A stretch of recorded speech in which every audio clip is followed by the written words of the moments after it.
फिक्र ना कर तेरे साथ खड़े तेरी राह में जान लुटा देंगे कैंडल नहीं मिलाया रस्सी फांसी पे लटका देंगे।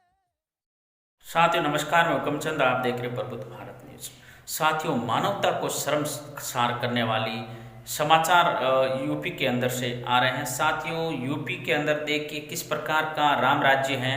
वहाँ पर एक महिला सुरक्षित नहीं है, एक बच्ची सुरक्षित नहीं है, एक बहन सुरक्षित नहीं है, एक माँ सुरक्षित नहीं है। तो फिर ये कैसा राम राज्य है दोस्तों? फिर ये कैसा राम राज्य है? साथियों, अगर यही राम राज्य है तो हमें ऐसा राम राज्य बिल्कुल नहीं चाहिए। साथियों, आपको बता दें, यूपी के अंदर मंदिर के परिसर में एक महिला का बलात्कार किया गया। फिर बलात्कार करने के बाद उस महिला के साथ इतने से भी उन दरिंदों का जी नहीं भरा तो उसके प्राइवेट पार्ट के अंदर रोड तक डाल दी गई। साथियों, जिसके कारण महिला के शरीर की आंतें तक बाहर आ गई। साथियों, देखिए इस वीडियो को। चंद्रशेखर रावण भीम आर्मी संस्थापक ने राम राज्य और यूपी के राज्य के बारे में और गोरखनाथ योगी के बारे में क्या कहा है, आप इस वीडियो को अंत तक देखिए। जय भीम,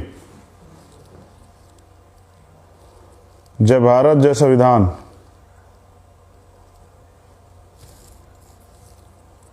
इस बार आवाज आ रही है?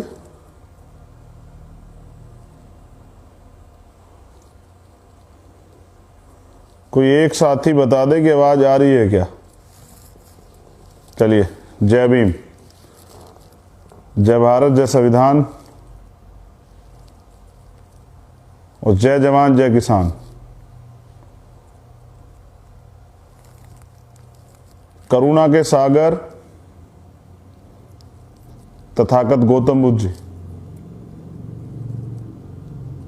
संत श्रोमणी सद्गुरु रविदास जी महाराज, भगवान वाल्मीकि महाराज, गुरु नानक देव, संत कबीर, गुरु घासीदास जी महाराज, आरक्षण के जनक छत्रपति साहू जी महाराज, शिवाजी महाराज, राष्ट्रपिता ज्योतिबा फूले, मां सावित्रीबाई फूले, मां रमाबाई, मां फातिमा शेख, पेरियार साहब, पेरियार रामानायकर स्वामी, संत गाडगे जी महाराज, गुरु नारायण स्वामी, बिरसा मुंडा, शहीद उधम सिंह, शहीद भगत सिंह, शहीद करतार सिंह सराभा,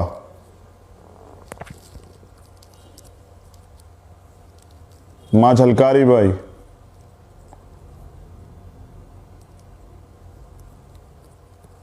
परम पूजनीय विश्व रत्न बाबा साहब डॉक्टर भीमराव अंबेडकर,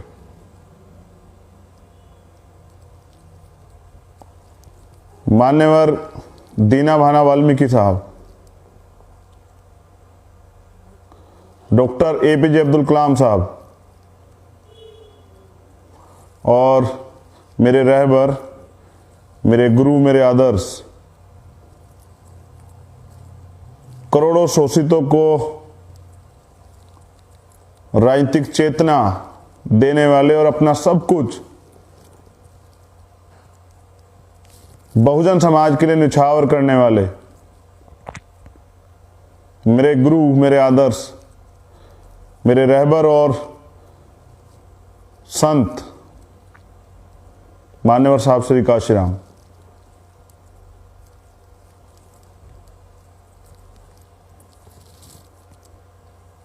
आप सबको नमन करते हुए आज का जो लाइव है उसका एक विशेष उद्देश्य है और वो उद्देश्य जो है वो आप सब तक पहुंचाने के लिए मैं लाइव आया हूं। जहां तक मैं देख पा रहा हूं 19 से 20 प्रदेशों के जो साथी हैं वो सुन रहे हैं और मेरा प्रयास ये रहेगा कि गुरु जो रास्ता दिखाते हैं, अपने गुरुओं के, अपने महापुरुषों के सपने को पूरा करना तो मेरा उद्देश्य है। लेकिन वर्तमान में जो चल रहा है उस पे भी अपनी बात रखनी जरूरी है। उत्तर प्रदेश में रहते हैं हम लोग और उत्तर प्रदेश क्राइम कैपिटल बन गया है। हर दिन महिलाओं के साथ शोषण, जुल्म जाति, महिलाओं का अपमान, रेप, हत्याएं, और कोई जगह सुरक्षित नहीं है उत्तर प्रदेश के अंदर। ये इसलिए हो रहा है क्योंकि वर्तमान की जो सरकार है वो अपराधियों का संरक्षण कर रही है। सरकार में बैठे नेता और उनके इशारे पर अधिकारी कर्मचारी जाति धर्म देख के कार्रवाई करते हैं, मजहब देख के कार्रवाई करते हैं। तो मेरे दिल में बहुत पीड़ा थी इस बात को लेके। बदायूं, मथुरा, हाथरस के जख्म अभी भरे भी नहीं। बदायूं के अगले दिन मथुरा। क्राइम तब बढ़ता है जब क्राइम पे रोक नहीं लगती, ठोस कार्रवाई नहीं होती। और जो सरकार जाति धर्म देख के कार्रवाई करती है वो क्या न्याय देगी? न्याय जन्मसिद्ध अधिकार है भारत में, देश का कॉन्स्टिट्यूशन देता है, सरकार नहीं देती है। लेकिन ये बेबसी, लाचारी नहीं देखी जाती। क्या क्या अपराध है उस बहन का, उस मां का, जिसके साथ ये हैवानियत होती है। हम सब के घर में मां बहनें हैं और अपनी बहनों की रक्षा के लिए तुम शेर बने रहते हैं, लेकिन दूसरों की बहनों के, जिनको दूसरे कहा जाता है या दूसरे हैं, वो जो दूसरे लोग आप गांव में या प्रदेश में कहीं रहते हैं, उनकी बहनों को अपनी बहन नहीं समझते हैं। उनकी वो कौन लोग हैं? वो भी तो, उनके भी तो परिवार हैं जो इस तरह की घटनाओं को, हैवानियत को अंजाम देते हैं। ये सोच कितनी भयानक है कि कल ये दर्द, ये जख्म कल किसके घर चला जाएगा। सख्त कार्रवाइयां नहीं होंगी तो अपराधियों के हौसले बढ़ जाएंगे। और ये मिशन शक्ति उत्तर प्रदेश का योगी गवर्नमेंट कहती है कि मिशन शक्ति चला रहे हैं, बेटी बचाओ बेटी पढ़ाओ, और हकीकत देखिए 18 घंटे जो है पुलिस नहीं आती। 2 दिन मेडिकल नहीं होता, FIR नहीं लिखी जाती। और ये तो वो मामले जो हाईलाइटेड हो जाते हैं, जिनको जघन्य अपराध कहा जाता है, हीनियस क्राइम। इसके अलावा गांव में कितने मामले होते होंगे जो पुलिस के लोग डरा धमका के जो है वहीं के वहीं निपटा देते होंगे। और बहुत हो गया है। पहली बात तो किसी भी बहन बेटी के साथ ही होना नहीं चाहिए, और इस सरकार से ज्यादा उम्मीदें नहीं रही है। ये सरकार तमाम तरह के झूठे वादे करती थी और ये कहती थी कि हम तो बेटियों को जो है ग्रेजुएशन तक फ्री शिक्षा देंगे, लेकिन आज कोई बहन बेटी घर से 1 किलोमीटर भी रात में नहीं निकल सकती, तो दिन में भी नहीं निकल पा रही है यहां तो। और मुझे कहा किसी ने, एक पत्रकार साथी ने मुझसे पूछा था, आपको याद होगा, आपने सुना भी होगा, कि भगवान को मानते हो? वो तो मैंने कहा कि कहां है। अब आप बताइए, जब महिलाएं मंदिरों में सेफ नहीं है तो यानी कि भगवान से ताकतवर पुजारी हो गया है, जिसके भगवान के मंदिर में भगवान के रहते हुए और एक मां के साथ इतना बड़ा हादसा होता है, कुछ नहीं कर पाते भगवान। और इसलिए मैंने उस दिन कहा था कि क्यों नहीं सुनाई देती चीखें, क्यों बच्चों की, बहनों की, माताओं की चीखें, गरीबों की, शोषितों की चीखें क्यों नहीं सुनाई देती जब किसी के परिवार को उजाड़ दिया जाता है।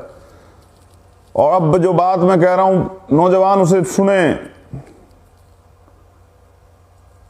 जब अब देखिए, ये जिस बहन के साथ, मां के साथ गुजरता है, उस परिवार को अपमानित होना पड़ता है, जबकि उसकी कोई गलती नहीं है। अपमानित उनको होना चाहिए जिन्होंने किया, जिन्होंने ऐसी घटना को अंजाम दिया, हैवानियत को अंजाम दिया, उनको, उस परिवार को, उन लोगों को शर्म आनी चाहिए।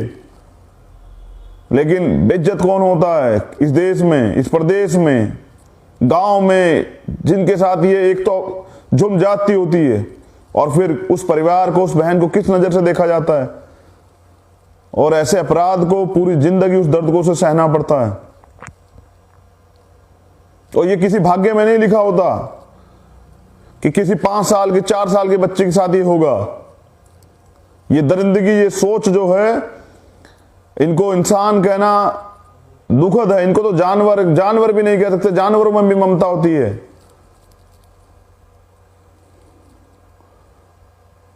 बहुत तकलीफ में हूं 2 दिन से, जब से ये सामने आया। और कल ही मैंने निर्णय लिया कि हम लोग जो हैं उत्तर प्रदेश के अंदर महिला सम्मान सुरक्षा यात्रा चलाएंगे, इस बहरी सरकार को सुनाने के लिए कि ये सरकार जागे और सुने, और कम से कम अपराध पे कार्रवाई हो, अपराधियों पे कार्रवाई हो, जिससे किसी और घर में, किसी और बहन के साथ ये ना हो।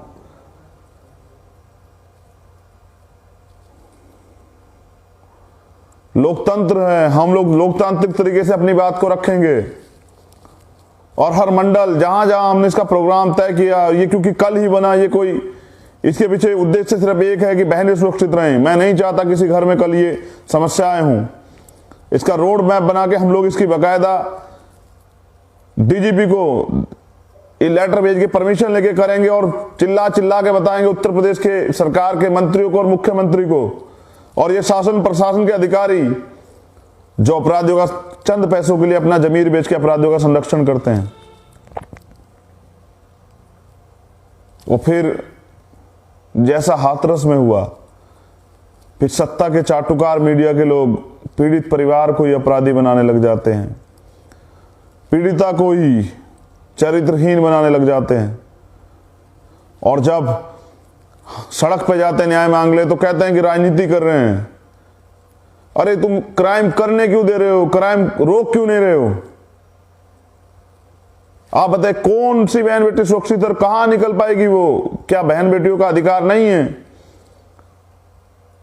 क्या उनके सपने नहीं हैं? जब इस प्रदेश में, उस देश में पुरुषों को आजादी कि वो रात को 12 बजे तक घूम सकते हैं, क्या बहनें माताएं नहीं घूम सकती हैं? और क्योंकि कानून का जो राज है वो बिल्कुल खत्म हो चुका है, जंगल राज आ गया उत्तर प्रदेश में। हर जिले में 2-3 घटनाएं रोज हो रही हैं, और आप समझिए कि पूरे एक जिले में 2-3 घटनाएं, 75 जिले, कितनी घटनाएं, और मुख्यमंत्री को कोई फिक्र नहीं है। मुख्यमंत्री चुनाव रैलियां करते फिर रहे हैं, वो कहते हैं कि हम उत्तर प्रदेश में राम राज्य ला रहे हैं। ये राम राज्य है, ये राम राज्य। अगर राम राज्य ऐसा होता तो नहीं चाहिए हमें राम राज्य जिसमें बहन बेटियां सुरक्षित नहीं है।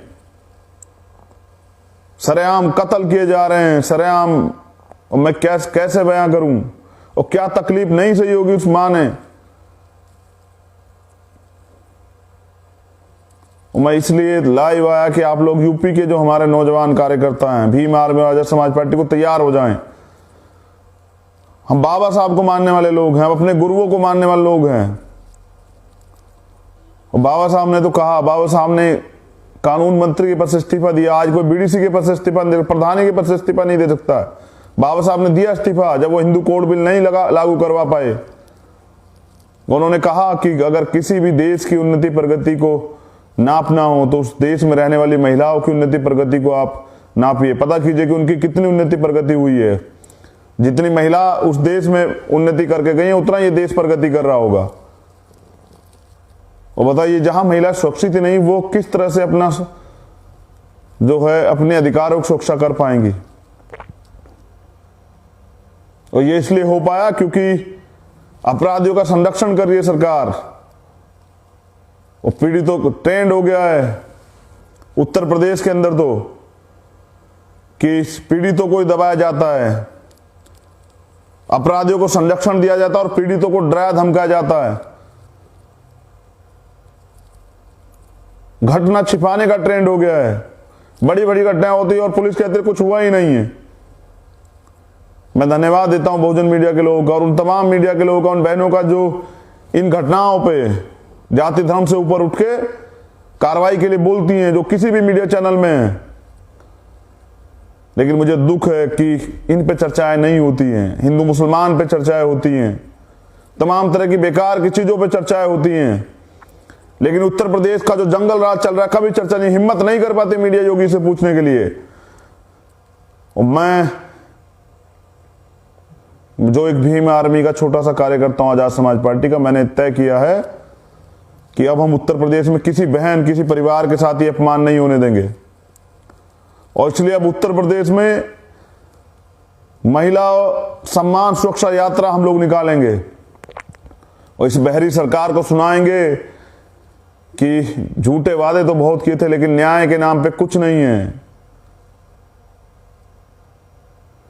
मैं दुख के साथ कह रहा हूं कि इस लड़ाई को भी लड़ना पड़ेगा, खुद ही निकल के लड़ना पड़ेगा, क्योंकि सरकार तो हाथरस के बाद भी नहीं जागी। अपराध चरम पे है और हमें अपनी बहनों बेटियों की सुरक्षा स्वयं करनी पड़ेगी। इनको फिक्र नहीं, सत्ता में बैठे लोगों को, देश की प्रदेश की महिलाओं को कोई फिक्र नहीं। और बुरी बात यह है कि कहनी पड़ेगी, लेकिन कड़वी है लेकिन सच है कि ये इस जुल्म जाति के शिकार ज्यादातर गरीब महिलाएं होती हैं। और मैं एक गरीब परिवार से आता हूं और जिस समाज में जन्मा हूं वो भी, उसकी भी आर्थिक हालत बहुत कमजोर, और उनके साथ मोस्ट बैकवर्ड के जो लोग हैं, माइनॉरिटी के लोग हैं, उनके भी, आदिवासी जो लोग हैं उनकी भी हालत बहुत गंभीर है। और उनको जाना पड़ता है, उनकी महिलाओं को काम करना पड़ता है कि उनके बच्चों को रोटी मिल जाए, उनके लिए अच्छी पढ़ाई हो जाए, उनको अच्छा इलाज मिल जाए। और फिर इस तरह के जुल्म जाते हैं, इस तरह के हादसे। हमने इसी संकल्प के साथ हमने ये कार्य शुरू किया था कि हम बहन बेटियों के सम्मान की सुरक्षा करेंगे, और अब ये उत्तर प्रदेश में नहीं चलेगा। आप लोग कमर कसें, तैयार हो जाएं। हमारा होने का क्या फायदा अगर अपराध इस तरह चल रहा है। ये सरकार तो नहीं रोक पा रही, लेकिन हमारी बाजुओं में इतना बल है कि हम रोक सकते हैं। और ये क्योंकि बाबा साहब ने महिलाओं में जातियां नहीं ढूंढी। बहन बेटी किसी भी जाति धर्म की होती है, वो बहन बेटी होती है, वो माँ होती है, वो दादी होती है, वो चाची होती है। उसके सम्मान की सुरक्षा हमारी जिम्मेदारी है। और मैं एक और भार कार्यकर्ताओं पे देने वाला हूं, ये देश के सभी कार्यकर्ताओं के लिए है कि अन्नदाताओं का दुख भी अब नहीं देखा जा रहा है। आप देश के किसानों का दुख नहीं देखा जा रहा है। बारिश, माइनस के करीब टेम्परेचर और लगातार शहादतें हो रही हैं, और उनका दुख नहीं देखा जा रहा है। अगर सरकार ये जो कल मीटिंग होने वाली इसमें कोई फैसला नहीं लेती तो मैं कार्यकर्ताओं से अपील करूंगा कि मैं तारीख तय करूंगा, पूरे देश में सभी जिला मुख्यालय पर हम लोग ज्ञापन देंगे। और अगर तब भी बहरी सरकार नहीं जाएगी, ये पूंजीपतियों की, अमीरों की सरकार नहीं जाएगी, तो पहले की बात ही फिर भीम आर्मी आजाद समाज पार्टी के लोग रोड पे आएंगे।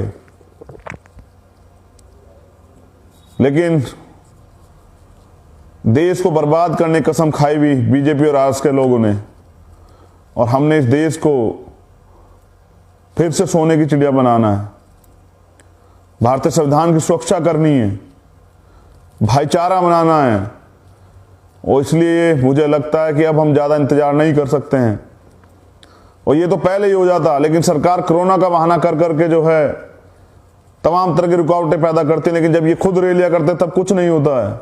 जब ये हैदराबाद जाके रैली करते हैं, जब ये बिहार में इन्होंने चुनाव कराया, जब इन्होंने उपचुनाव कराया पूरे देश में, जब ये बंगाल में जाके बड़ी बड़ी रैलियां करते हैं गृह मंत्री, तब कुछ नहीं होता है, कोई कोरोना नहीं आता। लेकिन जब हम न्याय के लिए सड़कों पे आते हैं तो कोरोना आ जाता है और मुकदमे कर दिए जाते हैं।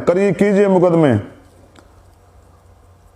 मैं कहना चाहता हूं कि माताओं बहनों के सम्मान में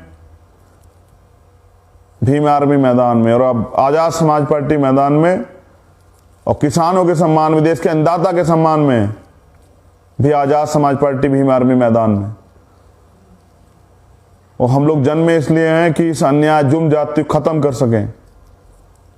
और मैं नौजवान कार्यकर्ताओं से, अपने जो सम्मानित कार्यकर्ताओं से कहना चाहूंगा कि कमर कसिए, क्योंकि मुझे याद आ गया वो बाबा राम सिंह जी का वो खत, सुसाइड नोट, कि जुल्म करना और जुल्म सहना और जुल्म होते हुए देखना तीनों पाप हैं। बाबा साहब अम्बेडकर ने भी कहा कि अन्याय करना, अन्याय सहना और अन्याय को होते हुए देखना ये अपराध है। और हम लोग जो इनको होते हुए देख रहा है वो भी अपराधी, हम लोग अपराधी नहीं है। तो अब चाहे कुछ भी हो, चाहे सरकार जेल में डाले, मुकदमे करे, कत्ल कर दे, गोलियां चलाए, लाठियां चलाए, अब हम संवैधानिक रूप से अपने आंदोलन को आगे बढ़ाएंगे और इस बहरी सरकार को जगाएंगे किसी बहन मां के साथ ऐसा ना हो। और किसानों की जो लड़ाई है वो भी मजबूती से लड़ जाए, किसान भी अपने घर जाएं, उनकी जो मांग है तीनों बिल वो वापिस हों, एमएसपी की गारंटी मिले और सरकार ये भी वादा करे कि फिर दोबारा कोई ऐसा कानून नहीं बनेगा कि अन्नदाता को परेशान होना पड़े। हम सब अन्नदाता के साथ। तो पहली लड़ाई जो मैंने आपको बताई कि महिला सम्मान सुरक्षा यात्रा उत्तर प्रदेश के कार्यकर्ता तैयारी कर लें, और उसके बाद अगर कल की मीटिंग में कोई निर्णय नहीं निकलता तो किसानों के सम्मान में, अन्नदाता के सम्मान में, देश की रीढ़ के सम्मान में, देश की खुशहाली का जो सबसे बड़ा सूत्र है, देश का किसान, उसके सम्मान में फिर हम लोग जो है मैदान में उतरेंगे। लेकिन इस जालिम सरकार को तानाशाही नहीं करने देंगे। जय भीम, जय भारत, जय संविधान। और मैं कार्यकर्ताओं से ये अपील करता हूं, हमारे पदाधिकारियों से, कि जहां भी जुल्म जाती हो, कहीं भी किसी बहन के साथ जुल्म जाती खबर आपको मिले, वो किसी जाति धर्म की हो, सारे बंधन तोड़ के आप जाइए उसकी मदद करने के लिए, क्योंकि हम लोग सैद्धांतिक लोग हैं। हमें सामाजिक परिवर्तन, आर्थिक मुक्ति के आंदोलन को आगे बढ़ाना है। तो बहन किसी जाति धर्म की अगर उसके साथ अन्याय हो, और उसे करने वाला कोई भी हो, हमें न्याय की तरफ खड़े रहना है हमेशा। मेरी बहुत बहुत मंगल कामना है। जल्द इसकी डेट वाइज जो है घोषणा मैं करूंगा। और उत्तर प्रदेश के जो हमारे सम्मानित कार्यकर्ता हैं, हमारे जो रीढ़ है हमारे कार्यकर्ता, मैं उनसे निवेदन करता हूं कि वो कमर कसें। अब ये संघर्ष होगा जो ये अपमान किसी परिवार को ना सहना पड़े। बहुत बहुत धन्यवाद।